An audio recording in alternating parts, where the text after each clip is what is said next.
Oh, what might have been. Microsoft and Nokia are now working more closely than ever on Windows Phone, but a report in the New York Times outlines what could have been an alternate future for the companies. Insiders on a confidential Nokia project say before the Microsoft deal went through, the company was experimenting with loading the Android operating system onto its Lumia phones. The leading theory is it was a backup plan for the company, whose market share, the purple line on this graph from IDC, fell off a cliff a few years ago as iOS and Android really picked up steam. Partnering with Microsoft to produce Windows phones helped, but Gizmodo says the devices never saw the same success as the competition. The fact that Nokia was running Android on Lumia phones shouldn't be too surprising given the less than successful to date arranged marriage of Nokia and Windows Phone. These insiders say Nokia's experimentation didn't have any direct bearing on the company's acquisition.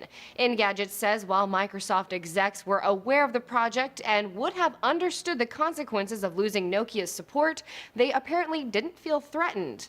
And The Verge reports Microsoft was experimenting with the Surface Phone at the same time for the same reasons. If Nokia's work with Windows Phone didn't pan out, Microsoft apparently wanted to see if it could turn its tablets into a successful handset. Phone Arena suggests that worst-case scenario was plausible. Nokia reportedly wasn't interested in targeting its devices at the low end of the smartphone market. And if Nokia had packed up and left, Microsoft probably would have needed that Surface Phone, and then some, to plug the sudden gaping hole in its smartphone boat. Nokia devices make up more than 80% of the handsets running Windows Phone. Now, of course, the status quo is likely to remain unchanged. The New York Times sources don't know what became of Nokia's Android project, but it's not expected to make progress. Microsoft is scheduled to finalize its acquisition of Nokia in early 2014. For Newsy, I'm Logan Tittle.